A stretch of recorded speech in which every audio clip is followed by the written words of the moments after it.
Greetings, fellow nerds. It is I. Some call me Tim. So, you can have fantastic descriptive pieces, incredible dialogue, amazing prose, but unless you understand things like tension, structure, and pacing, you're going to have a stilted novel. And that's why today, we're going to focus on that last one, pacing. It's super important. And yes, I'm going to be wearing a different shirt throughout the video, don't think about it too much. I filmed this the day after I realised that don't have a really exciting beginning to the video. And what better way to do that than with two swords, because swords always make things more exciting. Okay, maybe not. On to the video. Pacing is the speed of experience of events for the reader in your story, but fast pacing is not necessarily good pacing. Slow pacing is important. Good pacing is about knowing which parts of your story need to feel fast and which parts of your story need to feel slow. And there are kind of two levels of pacing in a story. There's the minutiae of pacing a particular scene or chapter, and there's the pacing of the overall narrative. And a lot of pacing videos and articles and books focus on that first level of minutiae techniques, and while it is important and we will discuss it, we will also narrow in on that second half that I think is less understood, but arguably more important.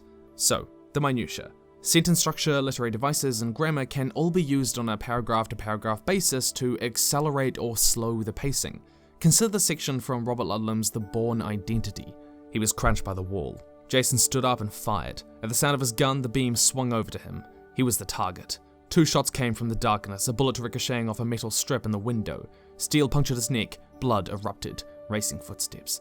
The executioner was running towards the source of the light. Short, punchy sentences move through events quickly, giving the feeling of speed. Sentences are action-reaction, the instant switch between decision and consequence compressed time. There is no time to ponder. The sharp, clear language isn't poetic. It's gritty to create this very real fear. This chapter also finishes on a cliffhanger. All of these techniques together give the feeling of fast pacing to the scene, so the reader feels they are moving through events quickly, making them want to turn the page because any sentence could be the character's last. These techniques are most easily exemplified in action scenes, but they can be applied to any scene of tension. In contrast, consider the scene from Patrick Ness's The Rest of Us Just Live Here. Back when I first went to hospital on the night of the accident, Steve gave me this oil to put on my scar to keep it from stretching and getting bigger. I often get caught in a loop with it, rubbing it in, wiping it off, rubbing it in, wiping it off, until I'm sure that I'm doing far more stretching damage to the scar than ever would have happened by just using my face. These sentences are longer, more complex, lingering on actions, and full of introspection, like we're traveling at the same speed the character is thinking. There's repetition and poeticism, taking page time to articulate the feeling beyond the action, with greater space between action and reaction. Whether a fast or slow-paced technique, they're aimed at broadly mimicking the experience of the characters at hand. Fast pace gives the reader the feeling that there's no time to stop and think, that we have to keep moving, while a slow pace gives emotional beats more weight by allowing the reader to simmer in them, simmer in those emotions. It's because of this that pacing is intricately tied to tension. Fast pacing tends to work better for scenes of high tension, like fight scenes, because the reader is dragged by the scruff, action to reaction, unable to ponder because any action could be fatal. In contrast, authors like John Green use a lot of slow pacing in moments of introspection to let the reader feel the emotional turmoil and emphasize the difficulty of character growth. Forcing the reader through such things too quickly would make the decision or trauma feel inconsequential or easily resolved, that it happened and then they just moved on. How you spend your page time says this is important or this is interesting. But this understanding of pacing techniques does lead to a misconception that moments of high tension require those techniques, typically aimed at a fast pace, which is simply not true. You can use those slower paced techniques. James Bell in Elements of Fiction Writing calls this stretching the tension. Lee Child squeezes an amazing amount of tension out of a few seconds because he's not at all afraid to make us wait. And that's the key to tension. It is waiting. The longer the better. This passage here in Lee Child's Worth Dying For features Jack Reacher calculating and throwing a single punch, and while he does use a number of techniques to accelerate the pace, like sharp, non-poetic language, Child also allows for detailing Reach's thought process and longer sentences, indicative of a slower pace. In summary, this relationship between tension and pacing, well, they're more guidelines than actual rules. And Bell's sentiment to stretch the tension is true to an extent. It's why waiting to reveal who the serial killer is in a thriller is so satisfying. The wait gives it payoff. But using this stretching technique too often can weaken its effect. You shouldn't use it in every fight scene, every moment of tension, because if you did, it would result in often a slow, plodding paced scene of what is meant to be high tension when it should feel fast. Hence why doing what Bell describes at a few very important moments of high tension in the story works. Consider maybe once per act, stretching these few seconds or a very short moment of tension in the world into a long passage of text. But at the same time, Bell's advice is wholly sound for stretching emotional tension. In Stephen Chbosky's The Perks of Being a Wallflower, we spend a lot of page time inside Charlie's head, delving into the mind of a mentally unwell teen struggling with his friend group breaking apart. The author doesn't just say Charlie had a breakdown and move on. He stretches the emotional tension for pages by showing us Charlie repeatedly saying that he is totally fine before we read his thoughts spiraling more and more until suddenly we end up at, "I'm so sorry that I wasted your time because you really do mean a lot to me and I hope you have a very nice life because I really think you deserve it. I really do. I hope you do too. Okay then. Goodbye." Chapter close. Emotional beats can't be action-reaction because you lose the emotion at that speed. But this is pacing on a scene-by-scene level, when it's also important to consider the pacing of the core narrative. Those techniques deal with the visceral feeling of a scene, but you can have fast and slow-paced scenes and still not have a well-paced story. You've probably heard the advice, keep the story moving. Stephen King, probably. And that's what pacing is about. And one way that your narrative comes to a grinding halt is with what we'll call the Sidequest Problem. If you've ever played a video game, you'll be familiar with the kind of stories, the quests where your hero has a goal to do Z, maybe let's say slay a dragon. But to do that, he needs the Sword of Reckoning, goal Y. But to get that, he has to find the Temple of Sky, goal X. But to do that, he needs to convince a witch to tell him where it is, goal W. This kind of storytelling manufactures obstacles between the player and the end goal that feel pretty arbitrary, aimed at lengthening the game without too much complexity. And even if you're doing things, you don't feel like you're necessarily moving the story forward, because these obstacles are largely arbitrary. They don't really mean anything, especially if the player isn't uncovering a mystery in the meantime, or the challenges don't force the player character to evolve as a person. The result is bad pacing. It feels unnecessarily slow and dragging regardless of how tough it is to get the Sword of Reckoning or kill the Guardian to the Temple of Sky, because you don't really feel like the narrative is moving forward. Director and writer Ryan Koo highlighted one of reasons for Pixar's storytelling success: simplify, focus, combine characters, and hop over detours. These manufactured obstacles, side quests, are practically detours from the core narrative. You could take out this obstacle and you wouldn't lose anything of value because there isn't really a narrative reason for these obstacles to exist. This is the side quest problem, and it happens in books as well. When considering the pace of your core narrative, figure out which obstacles make your ending more meaningful and which ones could be removed. Does the obstacle A fundamentally alter the ending, B fundamentally develop your main character's character arc, or C reveal something new in a mystery to the reader? If not, then consider cutting it, because it's probably just a side quest that halts the pacing of your core narrative, or if it's a grey area, consider combining that obstacle with one which certainly isn't a side quest. Restricting your obstacles in this way means that the narrative is continually moving forward. It's got pace. Whether written to be fast or slow, side quests don't really give any pace to the core narrative because it's functionally brought to a standstill. Flashbacks often feel out of place for similar reasons. They don't make the ending more meaningful, they don't necessarily reveal anything, and they don't necessarily help develop the main character. meaning that there's this stilted halt in the pace all of a sudden, no matter how it's written. The 2013 game Beyond Two Souls by David Cage is a narrative-driven game about Jodie, who has psychic powers, finding herself and avoiding those who would abuse her abilities. Chapter 14 is called Navajo, detailing her ventures to join a small Native American family living in the isolated Midwest, because every main character needs a spiritual side quest featuring indigenous populations. It is an incredibly long and slowly paced chapter, to the point of being one of the most unenjoyable parts of the game by its end. Now, the main character Jodie does evolve significantly by the end of it, but we don't uncover any new information in the mystery, nor do its events alter the ending. For how much game time that the story and the player have to spend there is very little payoff in terms of moving the core narrative forward. At its heart, it was badly paced for its place in the narrative. You gotta think about how much page time you're spending and how much payoff you're getting in terms of moving the core narrative forward. What I'm getting at here is that good pacing for your core narrative is about whether the reader feels they're getting closer to the big thing.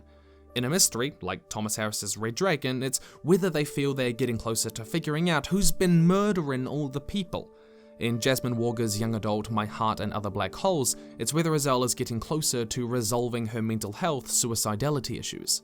So when editors tell us that we need a fast-paced beginning because we all have the attention spans of 4-year-olds these days, they're not talking about opening with a fight scene or an intense argument or even using those fast-paced techniques that we discussed. They're talking about how quickly the author puts the reader on the track towards the big thing. This is done with the hook, a question, the first twist, the first reveal in the inciting incident. And then after that, how quickly does the reader feel that they take the next step towards the big thing? Slower pacing of a narrative, usually throughout the second act, slows down page time between these steps towards the big thing, because they're already immersed in the story. But within all of this, we have to talk about side quests versus subplots when it comes to pacing. A subplot, by interacting with the main storyline, adds complications, at least it should, by way of emotion or physical means, with the subplot charging right into the main plot and wreaking all sorts of havoc. A very simple and well-known example of a subplot is in Shakespeare's Romeo and Juliet. The main plot is the romance between 18-year-old Romeo and 13-year-old... 13? Ugh, Romeo. The rivalry between the Capulets and Montagues is a subplot because it invades the main plot by complicating their relationship. It plays an intricate role in their character arcs and fundamentally alters the ending by culminating in their deaths, though not before a very long monologue, because who can die in a Shakespearean play without a 6-minute monologue first? If it was a side quest though, then Romeo and Juliet would just have to diffuse tensions between their families halfway through the story in order to meet up one time, only for the rivalry to never resurface, never alter their character arcs, and not change the ending. With this understanding, I want to talk about something that editor September C. Fawkes brought up that I hadn't considered can undermine pacing: subtext. I was once editing a manuscript that had all the right beats and emotional draws, but it felt slow and boring. I discovered it was because it had next to no subtext, and I wasn't intellectually invested in understanding and figuring out the text. Subtext enriches a story because, whether subconsciously or consciously, the reader is continually investigating the text for extra meaning. It's an understanding the text hints at or gives implicitly. It's reading between the lines. Without it, the pace can slow down because there is less information being delivered in the same words, and there is less intrigue for the reader to uncover and follow.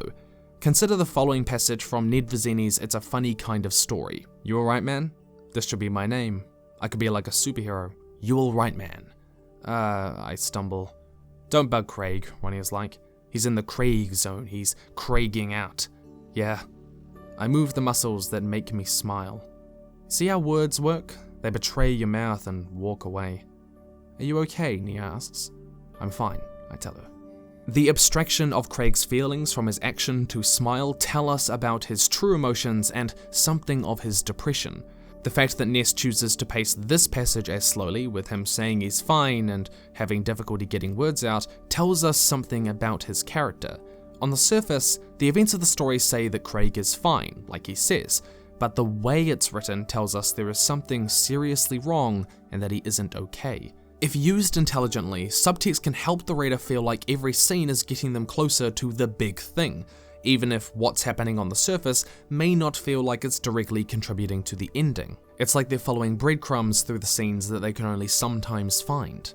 But we gotta turn to world building. We gotta talk about how fantasy and sci-fi have a particular hurdle to overcome, a challenge to meet, a bird to hit with stone. Don't ever hit birds with stones. And that is pacing with world building. Whether it's details about the magic system, the politics, the religion, or otherwise, unless woven expertly into your story, world building can seriously hamper the pacing of a scene or your core narrative, forcing the reader to stop and learn about the roses. Andrew Rowe's book, Sufficiently Advanced Magic, features a complex magic system, and though enjoyable, it can be criticized for the stop-start pacing of its fight scenes. They lose a lot of tension because Rowe has to continually segue away from an emotional or action beat to remind the reader how the magic system works in the middle of characters doing things. This isn't a video on succinctly delivering exposition. I have 2 whole videos on that I really recommend you go watch. I'm really proud of them. I actually think they're one of the best parts of the On Writing series. But this video is about pacing. World building that halts the pacing tends to interrupt the scene to explain something, so it makes sense. And sometimes this is necessary, but most of the time it isn't. If you do need to do it repeatedly, then chances are A, you aren't trusting your readers to be smart enough to know what's happening, or B, you haven't explained things sufficiently beforehand. In contrast, world building that works with the pacing supports the emotional beats of the scene. A piece of Michael Wright's Numinous that I had the pleasure of editing did this beautifully, and I know this is unconventional, but it's really good. As much as the intricate lines and patterns were beautiful, they all meant nothing. The Sanctum Tower in Bailing Bell was made in the image of one of Gina's great towers before they had fallen. But it was all form without function here, only designed to try and echo how the first towers looked. As much as Nim wanted to laugh at the people's attempt at reproducing one of Gina's great works, it only made the immortals sad. The emotional beat here is an immortal reflecting and longing for a golden age when a godlike being ruled the continent, now only a shadow of its former self. This beat helps us understand who the character is, and the world building describing the architecture supports that emotional beat. When world building interrupts, you can remove the segue and the scene will still flow well. When world building supports the pacing, removing it would damage the flow or emotional beat of the scene. Go through your world building segues and ask if they interrupt or support the emotional beat, and whether you're trusting your readers enough. Lastly though, let's talk about pacing and genre, and this I'm excited for because I really like this, it's really nerdy, it's cool. Specifically, the young adult genre, exemplified in books like Paper Towns, The Hate You Give, and It's a Funny Kind of Story. So basically, what defines good pacing is not universal. It's incredibly dependent on genre. Structure and pacing are conventionally tied together like this. You gotta have a fast first act, a slower second act, and a fastest third act. Now, while broadly true, this isn't that helpful, because different genres thrive on different speeds of pacing because different people get invested in stories in different ways. See that a lot, different. The contemporary young adult genre is an interesting case study in this. Let's look at the first chapter of John Green's Looking for Alaska. The first chapter features Miles preparing to leave his boring world for boarding school because, quote, I go to seek a great perhaps. That's why I'm going, so I don't have to wait until I die to start seeking a great perhaps. This is the hook, an exciting question posed of what his adventure could hold. But oddly enough, the chapter is actually paced very slowly. The sentences are long, lumbering, and can feel meandering. Conversation feels aimless on the surface, but all of this is intentional. The young adult genre revels in subtext and introspection, which is what we see a lot of in Green's work and other contemporary young adult novels. These techniques give a heaviness to every thought and action of Miles, a depressing weight where life feels futile and sounds vacuous. Slow-paced writing is important for investing readers in the personal arcs of your characters, because it takes time to examine the thoughts and feel the consequences of their decisions and mistakes in a way that fast-paced writing really isn't equipped to do, and contemporary young adult authors lean hard on this tactic, because this is how their readership gets invested in a story, often through issues that they can personally relate to, like youth depression and suicide. Deep psychological introspection is what they're there for. and it's also why it's a lot more common to find first-person narration in contemporary YA. Like slower pacing, it complements that method of getting readers invested. Compare this to the writing of Lee Child or Robert Ludlum, authors in the spy and thriller genres which lean hard into fast pacing. They attract different audiences, and while fast-paced scenes do happen in YA, like Quentin desperately searching for Margot on a ticking clock in Green's Paper Towns, contemporary YA uses that slower pace because the actual events of the story are less immersive than the deeply personal psychological journey. This often results in a slowly paced first, second, or even third act, without it being bad pacing for the core narrative, because they still feel that they're getting closer to the big thing that they're there for, that they're invested in. Fundamentally, good pacing is also about the audience that you're writing for and the kind of tension that you want to cultivate. I could tell you to write a fast-paced first act, a slower second, and fastest third, but that wouldn't be good advice because each story is paced differently even on that level. I can't tell you how to master pacing so you know in your story that readers feel they are getting closer to the big thing. I can only help identify and help you get past the obstacles in doing so. So, to summarize, firstly, you can alter the pacing on a scene-by-scene level using sentence structure, word choice, action-reaction, framing, and other techniques like cliffhangers, introspection, and removing filter words.